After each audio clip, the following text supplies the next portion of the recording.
So we are going to see certain topics in applied thermodynamics and thermal systems and agricultural engineering. We have already discussed what are the terms used in psychometry, what is meant by psychometry, and what are the psychometrical operations.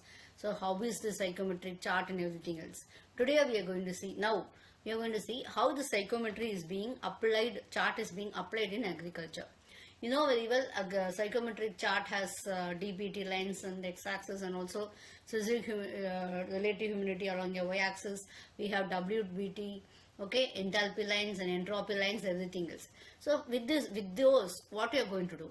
So what we will be determining is, we will be determining the optimal conditions for growing plants like paddy, maize and all. Okay, we can see at dBB or one dry bulb temperature and one wet bulb temperature, what will be the humidity. See, for example, if we have 10 as 20 dBT and relative humidity is 25%, what will be the WBT? And how much moisture has to be removed? Okay, if the WBT is this much and dBT is this much, how much moisture has to be removed? Otherwise, what spoil our grain will undergo? Like this, we can easily do that. And next one is greenhouse climate control. When you take it as a greenhouse, we have to maintain the proper humidity and temperatures. So we have to also visualize with heating, cooling, humidification and dehumidification. The third one is livestock housing.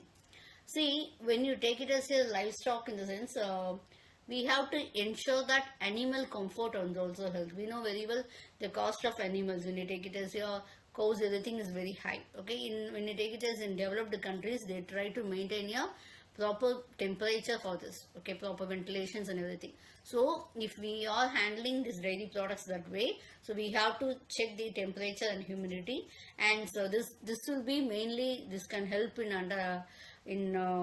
can prevent this heat stress and also respiratory issues in animals. Okay, next one is foam frost production. So what happens actually, when you take it as very cool conditions, you may have frost. When you have frost, what happens? Automatically your plant will not be able to grow. Okay, so we have to take some measures for frost protection that we can do with the help of psychometric chart. Okay, so that is, humidity control is essential both in cold storage and also drying. Okay, both in extreme heat conditions also, the grains will not be able to give good products, and at very low temperature also, due to that moisture, what happens actually? These grains, they cannot develop. So we have to check whether we are having a proper optimal temperature for our grains. Okay, so why you are going to control the humidity in cold storage?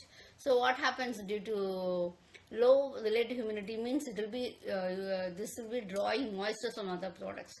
Okay, so at a very low moisture, high moisture, it will have retain the turbidity and appearance will be very bad. Okay, so with very low temperatures, the spoilage will be high, and we have to maintain the shelf life and all. So we should avoid formation of the ice frost and others and all. So only you are going to control humidity in the cold storage. Okay, how you can do it?